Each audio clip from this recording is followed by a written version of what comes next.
Assalamualaikum warahmatullahi wabarakatuh. Perkenalkan, nama saya Farhan Al-Kujari dari BKI 5C. Di sini saya akan menganalisis kasus anak yang mempunyai masalah dalam emosional dalam pekerjaan. Yang pertama itu anak konselor bisa menggunakan logical and practical konsistensi. Jadi yang pertama itu konsisten logis. Konselor harus memastikan bahwa komunikasi yang dibangun dengan anak selama sesi konseling memiliki alur yang logis dan sistematis. Hal ini akan membantu anak memahami arah konseling dan merasa nyaman dalam mengeksplorasi masalahnya secara mendalam. Yang kedua itu konsistensi praktis. Konselor perlu menjaga konsistensi praktis dalam hal jadwal, durasi, dan struktur sesi konseling. Ini akan memberikan rasa aman dan stabilitas bagi anak selama proses konseling. Yang ketiga itu komunikasi dua arah.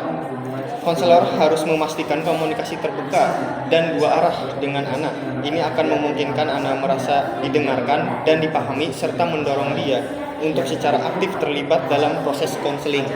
Yang kedua itu ada resilience. Yang pertama, keterbukaan.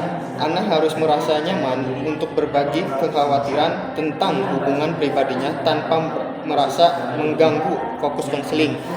Yang kedua itu ada dukungan emosional.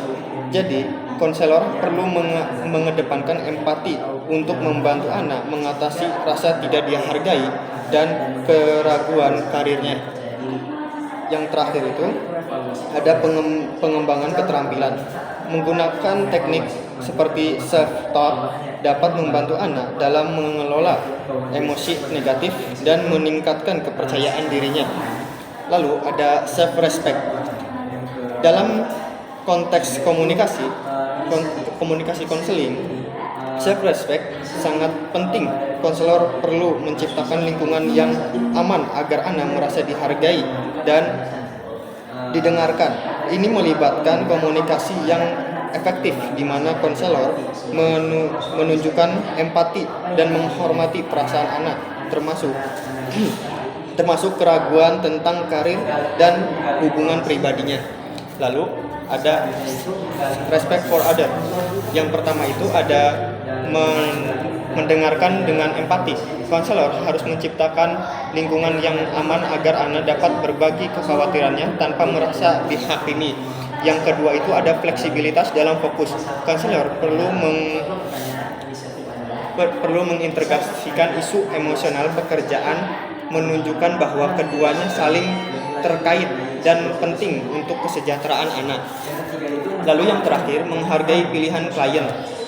Meskipun anak ragu tentang karirnya, konselor harus menghormati keputusan dan keinginan anak untuk menggali masalah hubungan pribadinya.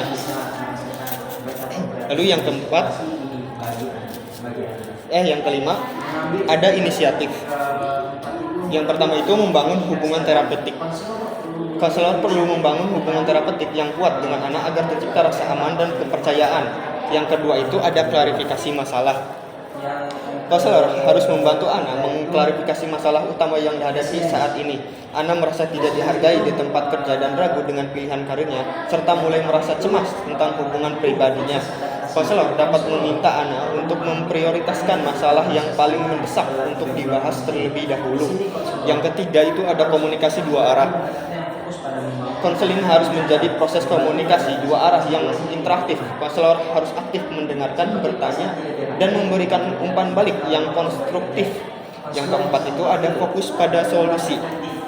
Meskipun anak telah menjalani sesi konseling selama 3 bulan, dia merasa tidak ada kemajuan signifikan. Konselor harus membantu anak untuk fokus pada solusi dengan mengidentifikasi kekuatan dan sumber daya yang dimilikinya. Dan yang terakhir itu ada integrasi masalah. Konselor harus membantu anak memahami bahwa masalah pekerjaan dan hubungan pribadi saling terkait. Masalah di satu area dapat mempengaruhi area lainnya. Lalu yang keenam ada confidence, yaitu membangun raport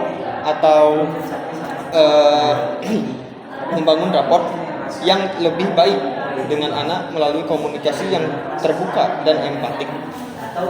menunjukkan pemahaman yang lebih mendalam terhadap masalah anak dengan mendengarkan secara aktif, lalu memberikan keyakinan dan harapan pada anak bahwa konseling dapat membantu menyelesaikan masalahnya.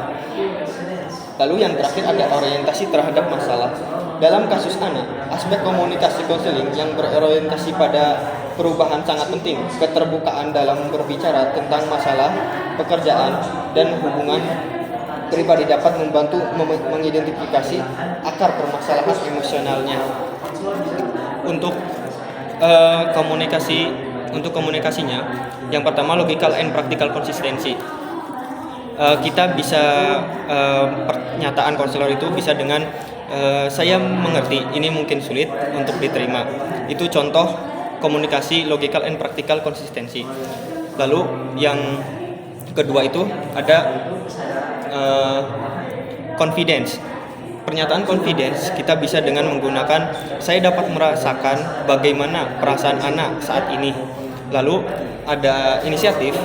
Contohnya seperti pernyataannya seperti setelah mempelajari kebutuhan anak, saya memiliki beberapa solusi kreatif yang dapat membantu mengatasi tantangan ini. Lalu ada resilience. Contoh pernyataannya adalah meskipun situasi sulit terus menerpa, saya akan terus memupuk harapan dan optimisme. Harapan akan hasil yang lebih baik akan menjadi acuan dan kekuatan anak untuk bertindak dan mencegah keputusasaan. Lalu ada respect for other.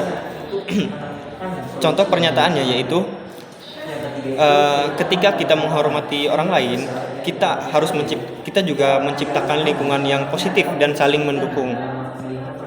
Lalu yang terakhir ada contoh pernyataan dari self respect, yaitu kapan terakhir kali anak merasa bangga pada diri sendiri. Itu saja presentasi dari saya. Kurang lebihnya mohon maaf. Wassalamualaikum warahmatullahi wabarakatuh.